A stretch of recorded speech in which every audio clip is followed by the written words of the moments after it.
Hola amigos, soy Manuel Ávila y esto es Espiritualidad y Ciencia.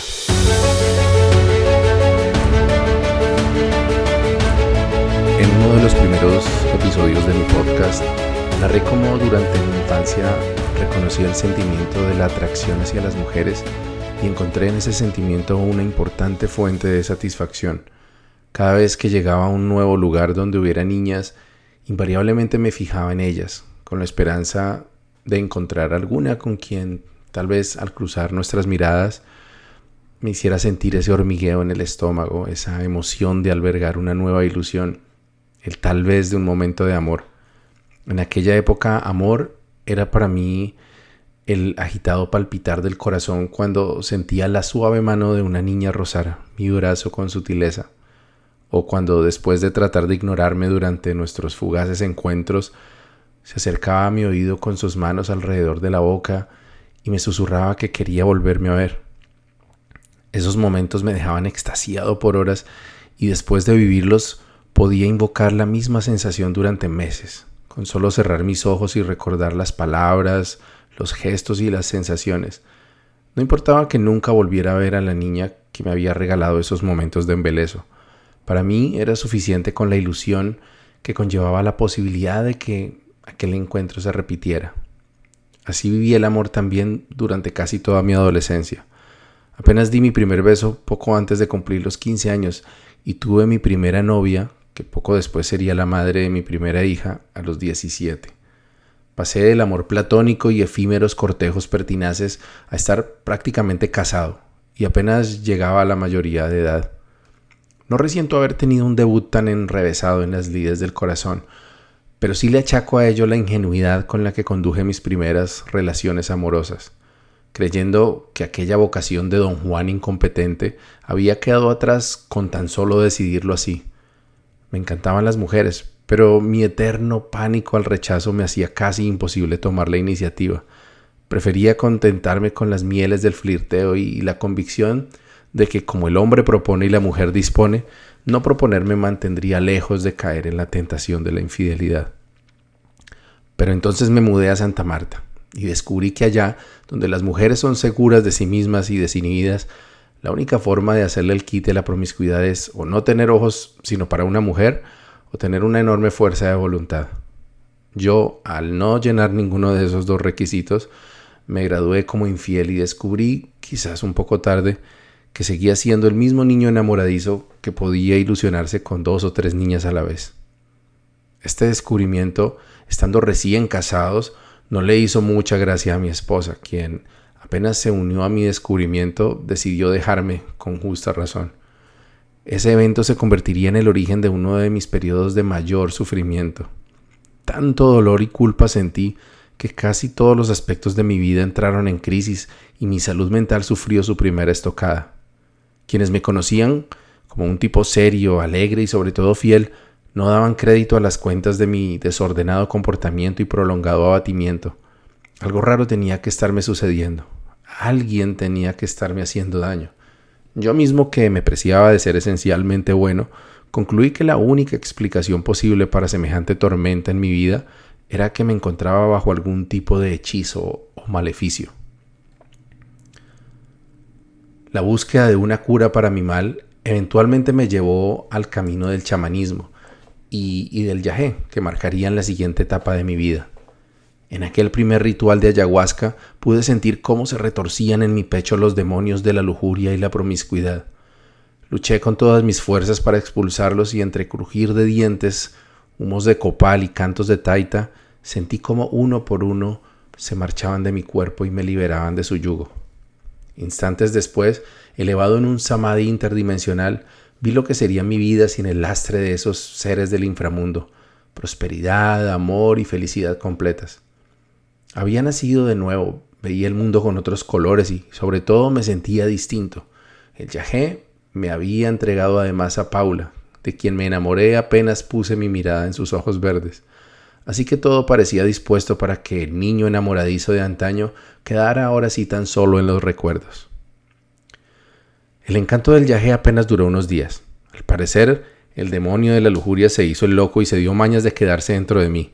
Aunque estaba totalmente enamorado de Paula, Los pensamientos lujuriosos con otras mujeres volvieron a sus niveles tradicionales, y mis tratos con algunas mujeres cercanas, si bien no llegaban a sobrepasar la línea de la amistad, sí estaban aderezados con coquetería y quizás demasiada confianza. Donde sí me permitía una conducta bastante más licenciosa era en mi vida en el ciberespacio, donde aprovechaba la distancia física e impersonal para darle rienda suelta a mis fantasías y búsqueda de aprobación del sexo opuesto. Paula no tardó en descubrir y aborrecer esas dos facetas de mi vida, muy confianzudo con algunas amigas y bastante inapropiado con un par de conocidas por internet. Para entonces, yo ya había renegociado con mi conciencia y consideraba que mientras no pasara del flirteo y los devaneos virtuales al terreno del contacto físico, no estaba incurriendo en infidelidad. Después de darme cuenta de que si ni siquiera un formateo con ayahuasca me había quitado de encima mi excesiva atracción hacia las mujeres, entonces tenía que ser que el verdadero valor del guerrero espiritual consistía no en carecer de tentación, sino en ser capaz de enfrentarla sin caer en ella.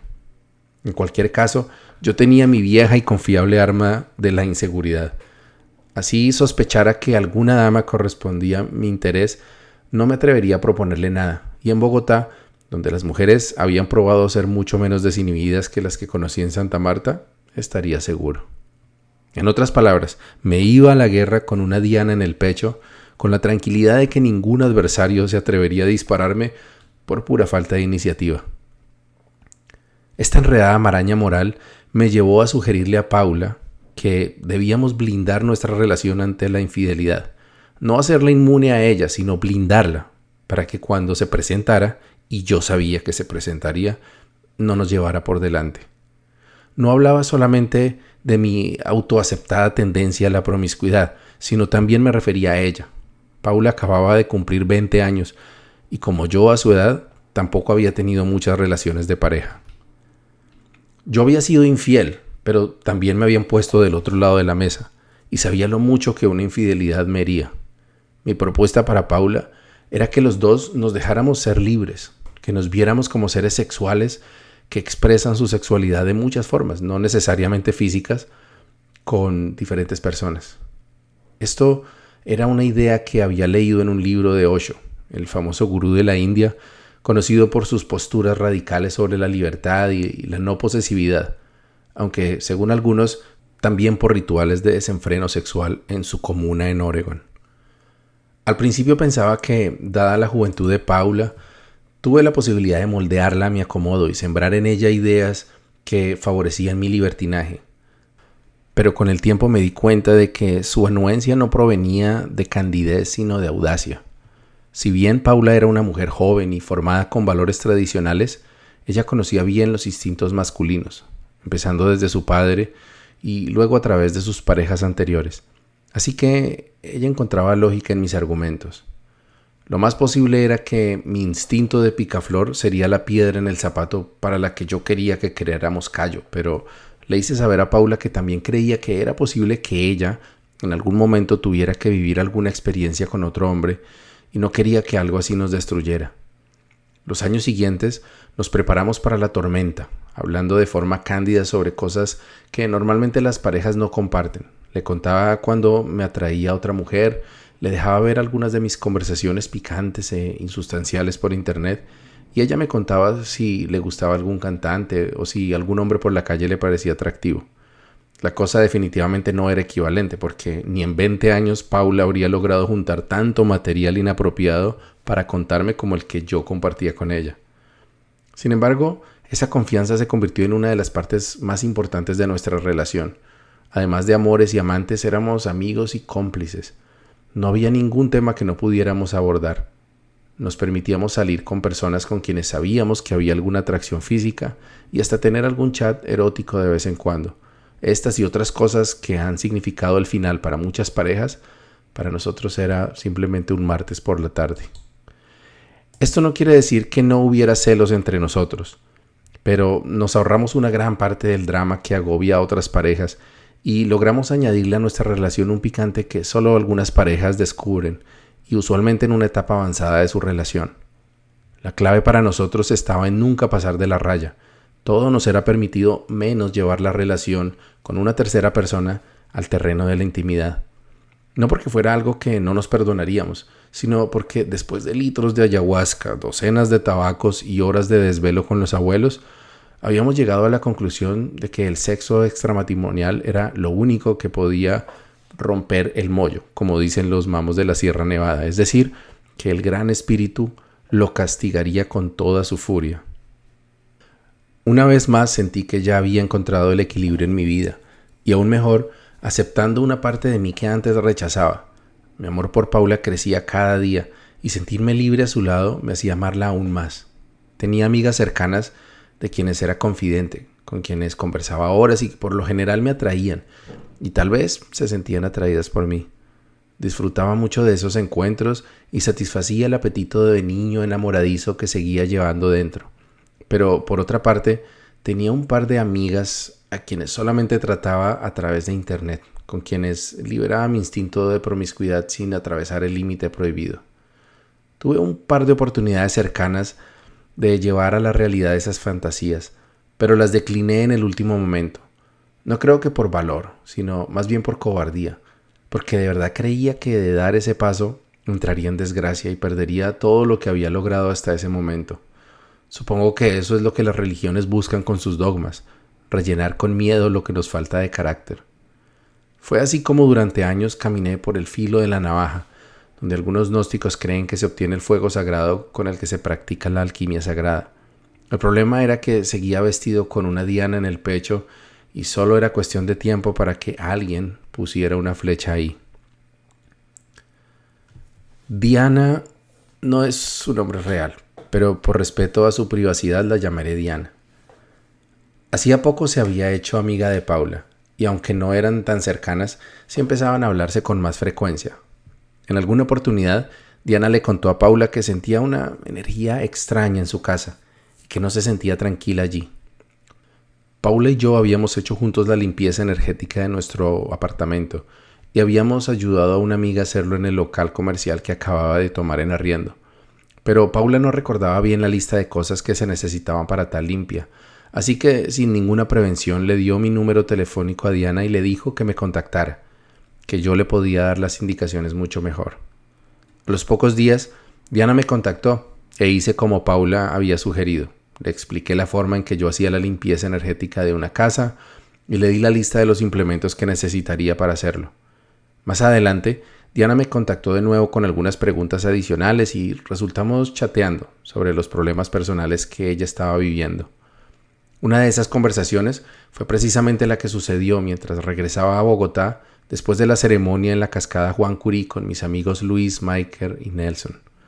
No era la primera vez, ni sería la última, que terminé convirtiéndome en confidente de una amiga de mi esposa. No la había visto en persona aún, pero me agradaba su voz y me parecía una chica muy inteligente y alegre. Hablamos un par de veces a la semana y yo trataba de aconsejarla de la mejor forma posible. Una tarde de enero, Paula invitó a Diana a tomar un café en nuestra casa. Y por supuesto yo estaba expectante de conocer a mi nueva amiga, por quien sentía ya un cariño especial y una innegable atracción. Cuando cruzamos nuestras miradas por primera vez, me sorprendí de que Paula se hubiera arriesgado a ponernos en contacto.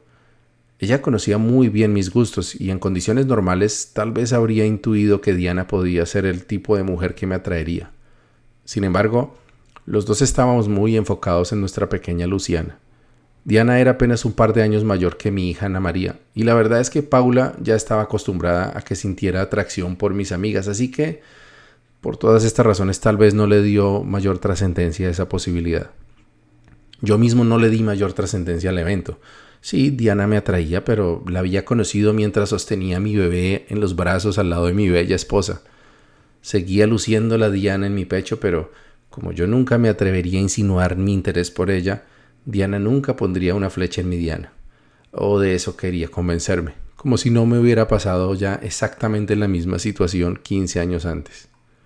El plan parecía marchar divinamente. Diana y yo hablábamos casi a diario, y aunque la química y el interés mutuo se percibían en cada frase, cada emotícono y cada despedida, yo seguía desestimando la posibilidad de que aquello se tornara en algo más que un amor platónico. Mi estado de ánimo, después de haber sentido la amenaza de la oscuridad en mi mente desde la entrega de placenta de Luciana, se encontraba mejor que nunca. Esto se reflejaba también en mi relación con Paula, que se había visto afectada por mis vaivenes emocionales. Y gracias a mi nueva distracción sentimental, se me veía más sonriente y juguetón que en los meses anteriores. Entonces, sucedió lo predecible. En un mensaje de voz, Diana me confesó que se sentía muy atraída por mí y que simplemente quería que lo supiera. Yo tardé un par de minutos en reaccionar, pero debo decir que ni por un momento lo dudé. Le respondería que correspondía totalmente a sus afectos y que me moría de ganas de tener una aventura con ella. Ni siquiera dudé que ella tuviera esa intención. De otra forma, ¿para qué se habría tomado la molestia de revelarme sus sentimientos sabiendo que con ello estaba traicionando a una amiga? Tampoco me sentí culpable ni confundido. Tantos años de camino espiritual para supuestamente estar preparado y luchar contra la tentación cuando se presentara, y ahí estaba yo con los ojos brillando y una sonrisa de idiota, preparándome para emprender uno de los caminos más difíciles que un hombre puede emprender. El de engañar a su pareja, llevar una doble vida, arriesgar todo, lo más valioso por un instante de emoción. Pero no se me pasó por la mente ni por un momento la posibilidad de rechazar esa oportunidad. Le dije a Diana que me encantaba, que me gustaría que nos viéramos a solas cuando ella pudiera. Apenas pasaron un par de semanas y ese encuentro se dio entre los árboles de un bello parque de la ciudad. Nos abrazamos, nos besamos y nos tomamos de la mano mientras conversamos durante un par de horas, como si fuéramos dos viejos amantes que se reencuentran después de un largo viaje y se narran la historia de sus vidas durante la ausencia. Volví a mi casa con electricidad recorriendo mi cuerpo, seguramente oleadas de serotonina y endorfinas gratificando a mi sistema límbico por abrir una nueva posibilidad de procreación, una nueva vía a través de la cual los espíritus de mis ancestros grabados en mi ADN apostaban a renacer en un cuerpo nuevo. Los ancestros quieren volver a la vida, no les importa si lo hacen en un hogar cristiano, en el vientre de una prostituta, una joven violada o como fruto de un amor prohibido. Como decía Mara, la naturaleza no tiene moral. Durante los siguientes 5 meses viví una doble vida. Por una parte era un feliz padre de familia y esposo, presente y cariñoso, un empleado eficiente y un chamán, guía espiritual respetado y apreciado por muchos. En mi otra vida, sin embargo, vivía un apasionado romance con la joven Diana, a quien dedicaba unas cuantas horas al día a través de mensajería instantánea y frecuentes encuentros clandestinos auspiciados por mentiras bien orquestadas, gracias a las cuales pude mantener mi aventura en secreto durante ese tiempo.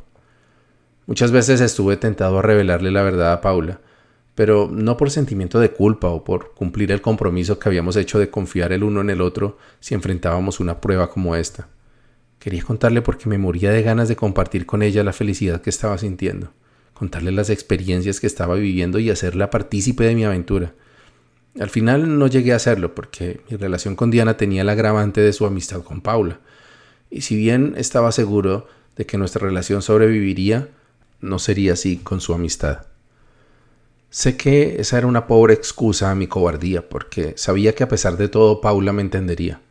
En el fondo, la verdadera razón por la que no quise revelar mi secreto era que yo sabía que las cosas cambiarían cuando todo se supiera, y yo quería vivir mi relación con Diana con la mayor intensidad y tranquilidad.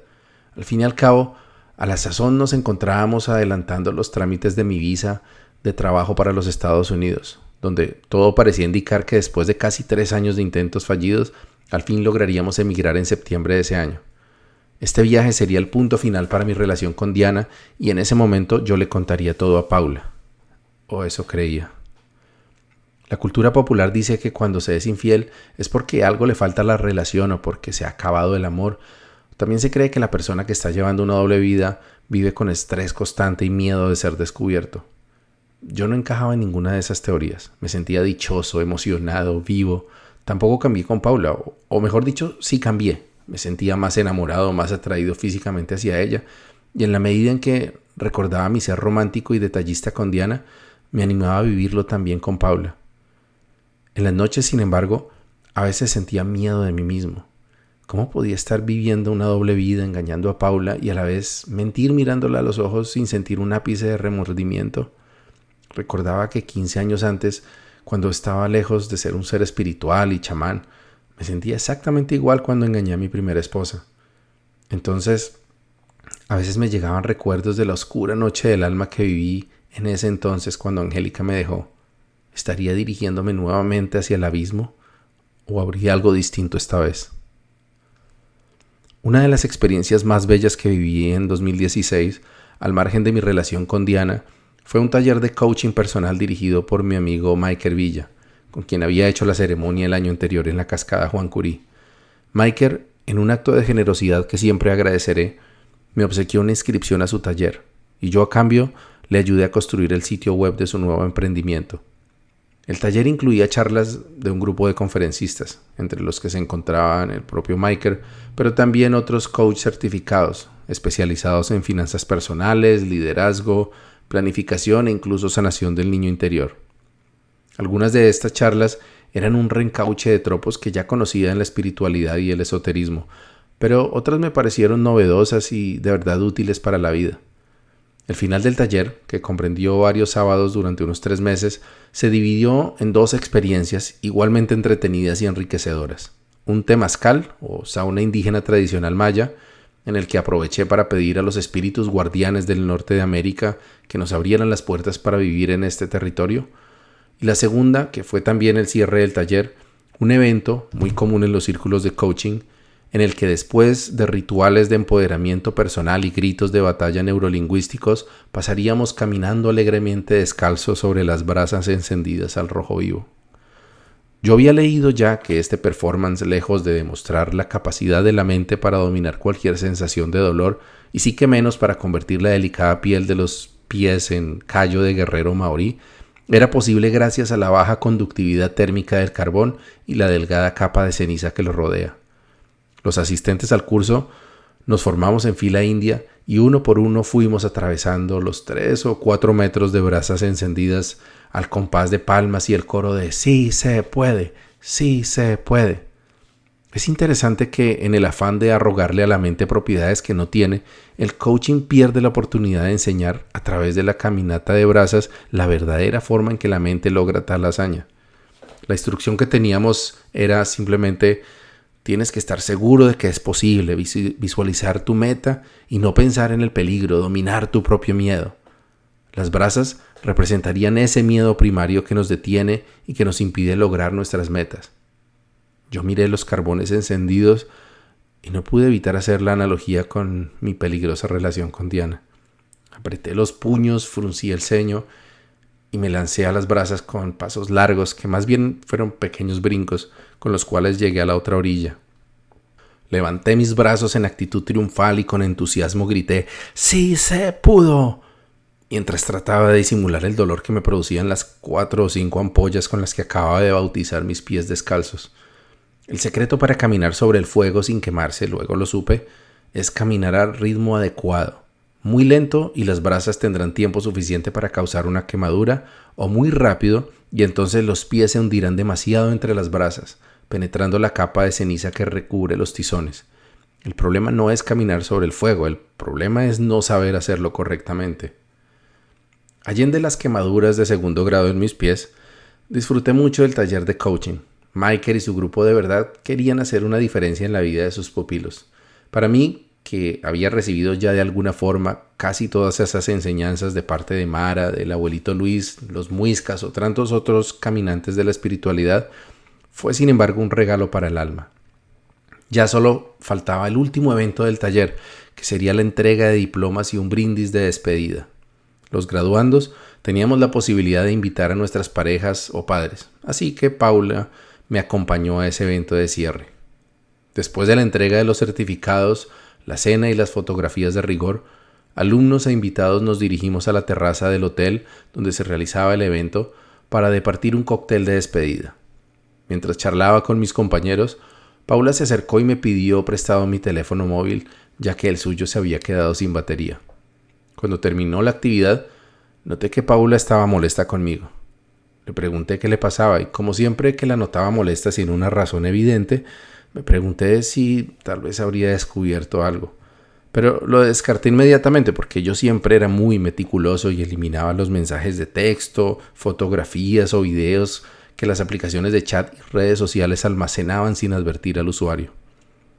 Pero cuando íbamos en el taxi de regreso a nuestro apartamento, supe que algo se me habría pasado por alto, cuando Paula me ordenó sin dilación: dime quién es.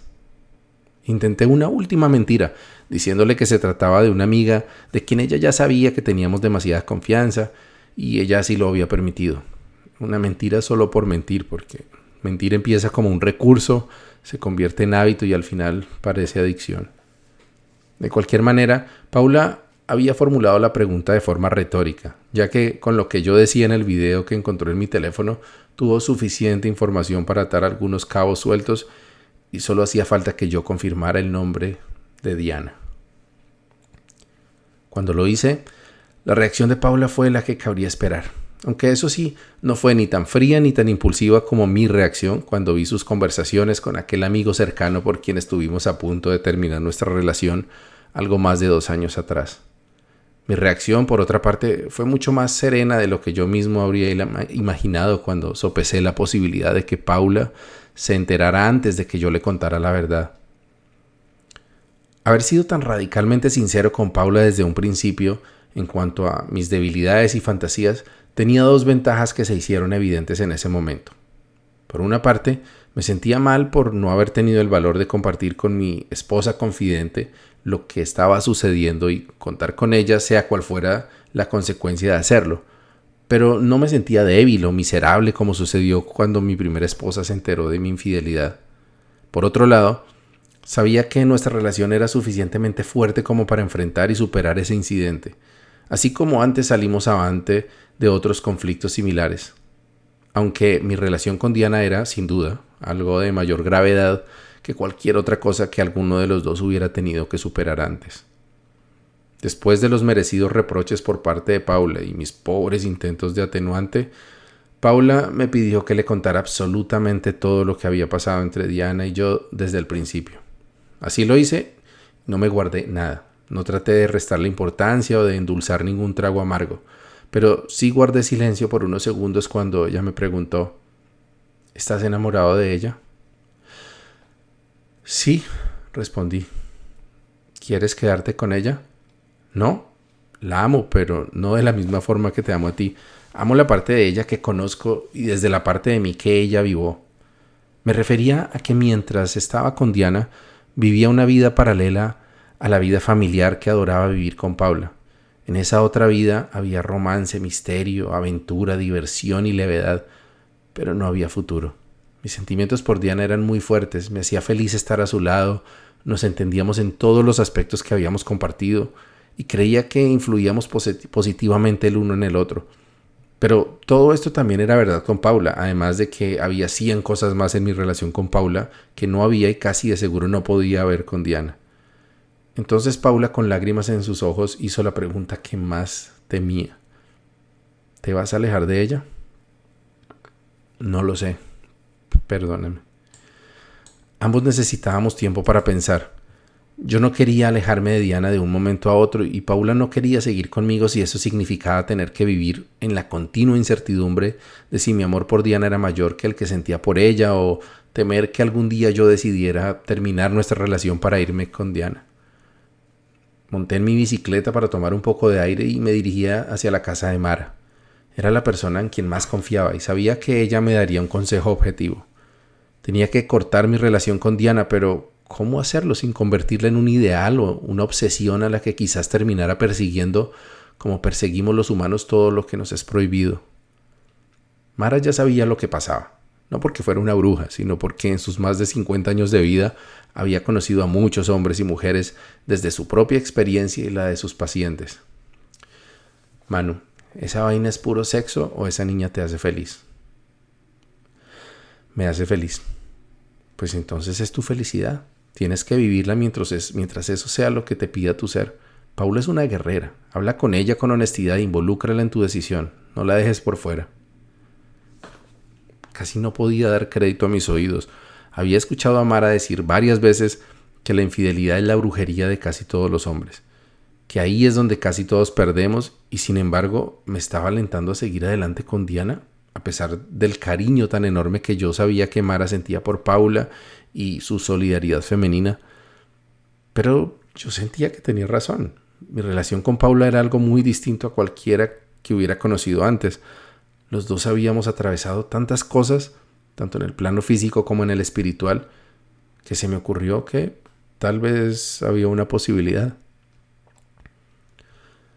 Cuando mermó la molestia inicial de Paula, desplazada en parte por la curiosidad sobre lo que había ocurrido a sus espaldas durante 4 meses, me confesó que lo que más le sorprendía de todo, aparte de mi inquietante capacidad para esconder algo con tanto cuidado y mentir con tanta facilidad, era el hecho de que durante ese tiempo ella me había sentido presente, amoroso y cercano. Le aterraba la posibilidad de que esto fuera parte del engaño, que, dada mi facilidad para mentir, hubiera logrado fingir tanto amor y tanta alegría de estar a su lado. Comprendí inmediatamente su preocupación y le di la razón. Yo mismo me sentía asustado por mi capacidad de mentir. Le dije que era algo sobre lo que había pensado mucho y había llegado a una conclusión. Me di cuenta de que se me facilita mentir porque las cosas sobre las que mentí me parecen triviales. Decirte que estaba con un cliente cuando en realidad estaba con Diana, esconder mis mensajes de texto, justificar con mi trabajo algunas horas de más conectado a internet desde el estudio. En las cosas importantes, las fundamentales como mi amor, mi atracción, mi compromiso, la voluntad de irnos para Estados Unidos, tener una familia contigo hasta el final, en esas cosas nunca te mentí, ni fingí algo que no fuera real. Desde hacía muchos años había descubierto que me es posible amar a más de una mujer al mismo tiempo, quererlas con intensidad, admirarlas, entregarles lo mejor de mí. Esto, por supuesto, no es un descubrimiento revolucionario. Es probable que la mayoría de los seres humanos tengamos esa capacidad, aunque nuestra sociedad la reprime para evitar el sinnúmero de problemas que la poligamia ocasiona. En los círculos de espiritualidad se escuchaba cada vez con más frecuencia nombrar esta práctica con el nombre de poliamor. Lo cierto era que tener una nueva ilusión en el corazón me había hecho olvidar de la angustia que me había generado esa última toma de yagé durante la entrega de placenta de Luciana. Sentirme deseado por 2 atractivas mujeres potenciaba mi autoestima y me llenaba de energía. Este era el estado mental con el que afronté el día a día durante el tiempo que sostuve mi relación con Diana y como resultado, mi amor y atracción por Paula se habían intensificado. También había un componente pragmático en el proceso. Diana había despertado en mí un romanticismo que con el tiempo había perdido con Paula. Sentirlo de nuevo me hizo esforzarme por revivirlo en mi relación con mi esposa y así lo hice, volviendo a tener detalles que se habían perdido, observándola y admirándola como cuando me enamoré de ella por primera vez. Conversé con Paula sobre todos estos temas y le hice saber que no quería dejar a Diana aún, que quería seguir viviendo mi relación con ella hasta que nos fuéramos para Estados Unidos. Y le propuse que, si me lo permitía, yo la mantendría al tanto de todo lo que sucediera y que no le ocultaría nada más. Su respuesta, después de algunas horas de pensárselo, me tomó por sorpresa. Ok, puedes seguir tu relación con Diana, pero yo no voy a ser una observadora externa. Yo voy a estar ahí con ustedes. ¿Cómo? ¿Dices que tengamos una relación los 3? No seas bobo, no voy a hacer un trío con ustedes. Pero Diana era mi amiga. Esto fue una traición muy triste de parte de ustedes 2, pero llegué a sentir cariño por ella y a ti te amo. Así que estoy dispuesta a tratar de restaurar mi relación contigo y mi amistad con ella. Y no sé, tal vez hagamos planes los 3, tratemos de conocernos de una forma distinta, que cada uno sepa su lugar en la vida del otro y no haya más engaños. Nuevamente me sentía sobrecogido por la madurez y el tamaño del corazón de mi Paula. Así como cuando teniendo solo 20 años se convirtió en una madre para mi hija Ana María, como cuando decidió meterse de lleno en la comunidad muisca para acompañarme en mi búsqueda espiritual, a pesar de que ella no tuviera ni la sangre ni las tradiciones de ese territorio, o cuando se obligó a convertirse en bilingüe para ser la mejor compañera de aventura en mis viajes, nuevamente estaba dispuesta a vencer sus miedos, pasar por encima de sus prejuicios y caminar de mi mano hacia lo desconocido. Diana también era una mujer realista y de mente abierta, así que estuvo de acuerdo en que Paula tenía derecho a decidir el curso de los acontecimientos de ahí en adelante. Además, también sentía un gran cariño por Paula y le gustaba la idea de intentar algo distinto en el amor. Tal vez abrir la posibilidad para que, después de nuestra partida, pudiéramos mantener algún tipo de vínculo. Seguimos adelante con el plan y doy fe de que todos hicimos nuestro mejor esfuerzo. Paula retomó su amistad con Diana, haciendo planes juntas como antes, hablando sobre el nuevo tema en común y sus temas anteriores. Diana contestando todas las preguntas de Paula y tratando de honrar la confianza que había depositado en ella. Y yo jugando a los dados con el destino, haciendo malabares con fuego y tratando de no quemarme en el proceso. O como decía Samael Aun Weor, caminando por el filo de la navaja. No obstante, las cosas no tardaron en irse cuesta abajo. Paula con frecuencia tenía episodios de angustia con la razonable sensación, en ocasiones acertada, de que Diana y yo le ocultábamos algo. Y yo, la verdad sea dicha, ya no encontraba tanta emoción en mis encuentros con Diana. Porque ya no eran prohibidos en primer lugar y porque yo no podía evitar sentirme culpable imaginando que Paula se sintiera desplazada o reemplazada. Pero quizás la estocada más certera en nuestro improbable experimento fue la mala noticia de que mi solicitud de visa de trabajo americana había sido rechazada. Ya no había la posibilidad de una salida fácil de mi relación con Diana. Solo quedaban dos alternativas: cortar la relación aún sin que hubiera un viaje de por medio, o tratar de mantener en pie el castillo de naipe sentimental que habíamos armado en medio de un vendaval emocional. Sin embargo, no todo fue negativo, aún para Paula, quien logró su objetivo de tomar las riendas de nuestra relación y sobre todo de su situación. Había dejado de ser una esposa engañada para convertirse en una mujer libre que eligió un hombre aceptando sus virtudes y debilidades con el mismo amor. Diana vivió por primera vez un amor edificante, descomplicado y respetuoso, y yo recibí el inmenso regalo de poder sentir una vez más la magia del enamoramiento, la emoción de descubrirme a mí mismo en otro ser y de expresar el amor de una forma nueva. Sin la salida fácil de mi viaje a los Estados Unidos, nuestra despedida no llegó en septiembre como yo lo anticipaba. Pero para entonces la situación con Paula se había hecho insostenible. Habíamos encontrado en mi relación con Diana una fuente de emoción y curiosidad para salir de la rutina, pero la novedad se había disipado y nos encontrábamos frente a la perspectiva de tener que manejar 3 relaciones que por separado fluían divinamente, pero que en simultánea se complicaban mutuamente. Mi estado de ánimo ya había descendido nuevamente a uno de preocupación e inquietud asiduas, y tanto Paula como Diana se enfrentaban cada vez más con frecuencia a sus propios temores e inseguridades, debido a la inestabilidad de nuestras relaciones. Fue así como decidimos, yo no recuerdo por iniciativa de quién, que quizás el yagé podría mostrarnos el mejor camino a seguir por el bien de todos. Acordamos ir a la mesa a tomar yagé con el taita Fernando Lezama, aprovechando que en ese sábado de octubre Mara asistiría también para acompañar a alguno de sus pacientes. Yo había invitado a Diana a tomar yagé en más de una ocasión y ella se sentía atraída por la idea, pero debido a dificultades personales no había podido hacerlo. Sin embargo, tomar yagé cerca de Paula y de mí, 2 personas que en ese momento significábamos mucho para ella, era una oportunidad que no quería perder. Lo que no sabía ninguno de nosotros era que esa toma de yagé marcaría el fin de nuestra relación poliamorosa y el inicio de un largo calvario que transformó la vida de los 3. La ceremonia prometía ser inolvidable.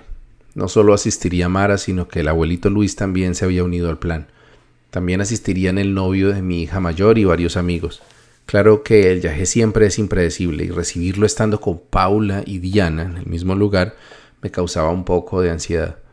No habíamos encontrado a alguien que pudiera quedarse con Luciana, así que también ella nos acompañó ese día y Paula se encargaría de cuidarla. A los niños que asistían a las ceremonias les ofrecían una cucharadita de yagé, una cantidad que no era suficiente para producirles una experiencia psicotrópica, pero Fernando decía que aún así los niños que toman yagé ven hadas y los espíritus elementales de las plantas y de la tierra. Así que dejamos que Luciana recibiera su sorbito de remedio.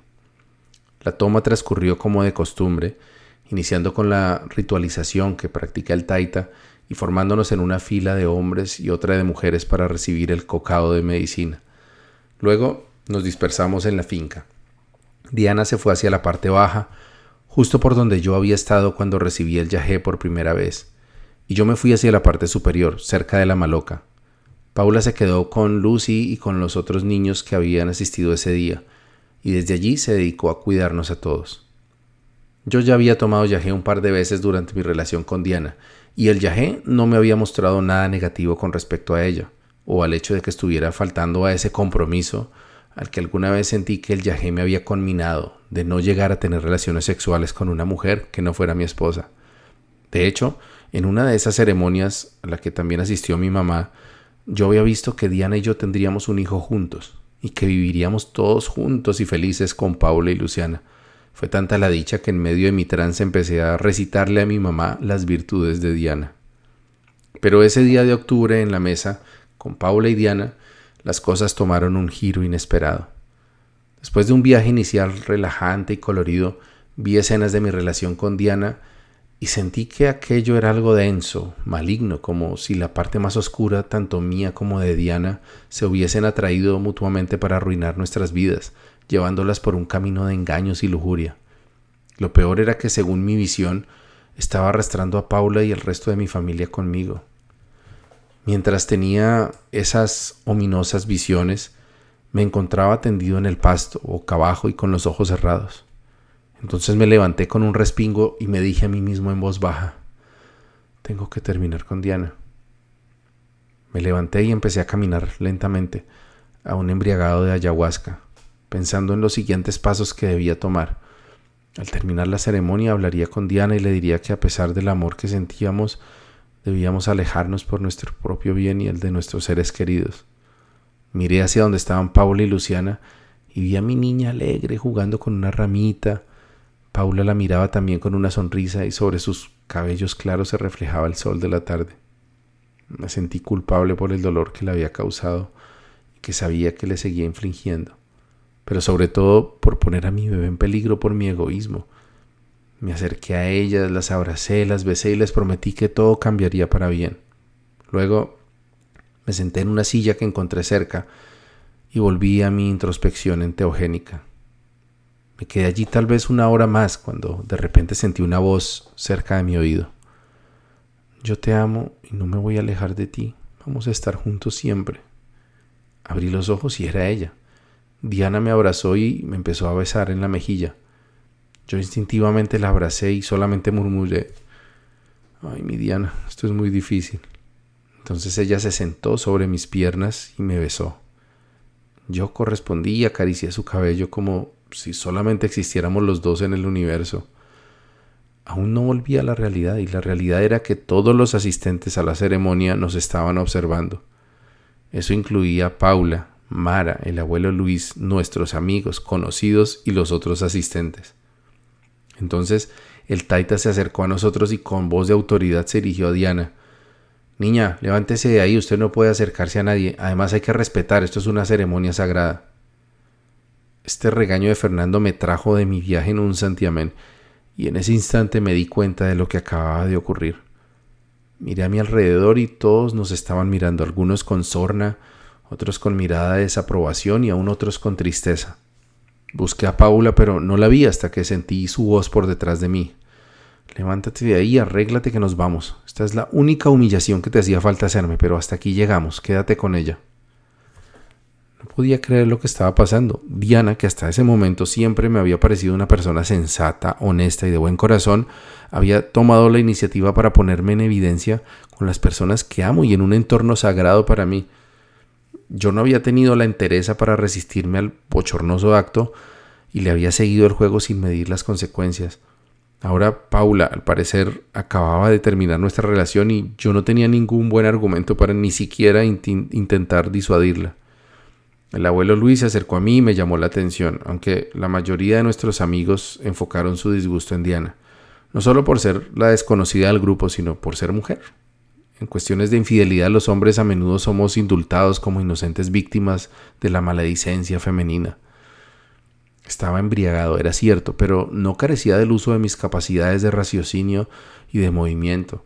He sabido que algunas personas meten las manos al fuego o se lanzan a rodar por una pendiente durante el trance de yagé, pero yo nunca llegué antes a tal extremo de inconsciencia. Me parecía escuchar la voz del maestro Mauricio Vicencio: el hombre de sabiduría no puede estar ahí revolcándose en el piso como estás ahora. Pasaron varios días hasta que Paula accedió a escucharme nuevamente y aceptar mis pobres excusas. No quería mostrarme como una víctima, pero sabía que de haber estado en sano juicio no me habría permitido una exhibición de debilidad tan vergonzosa. No me arrepentía de sentir amor por otra mujer o por intentar vivir esa experiencia de algún modo, sino por fracasar en el uso de mi fuerza de voluntad al servicio de mi criterio y de mis valores fundamentales. Paula, que conocía una definición más coherente de la palabra amor, supo pasar nuevamente por encima de su molestia y reconocer en mí una verdadera intención de tomar las decisiones adecuadas a partir de allí.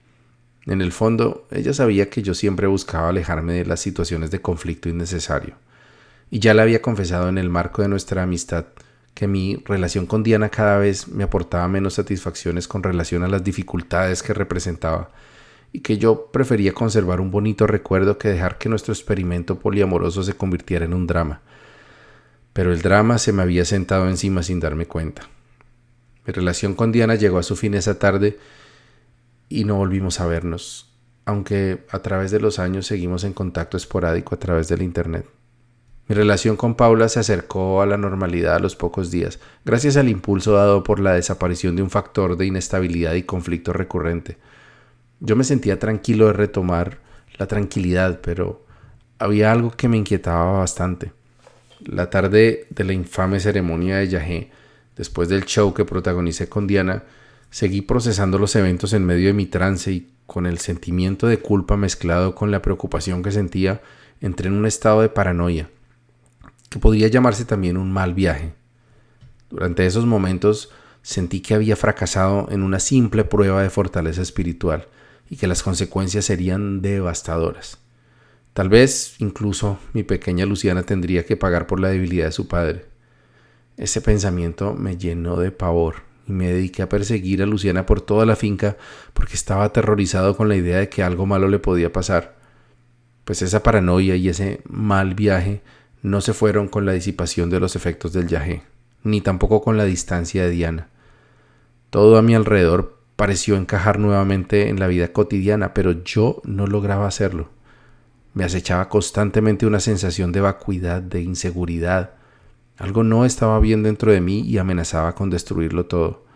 Había decidido caminar por el filo de la navaja y ahora me sentía desgarrado por ella, de la misma forma que había quemado mis pies cuando caminé sobre las brasas. El abuelo Suagagua lo había sentenciado bien. Puedes hacer todo lo que quieras, pero recuerda que siempre vas a pagar por tus actos. Buen camino y buena brisa.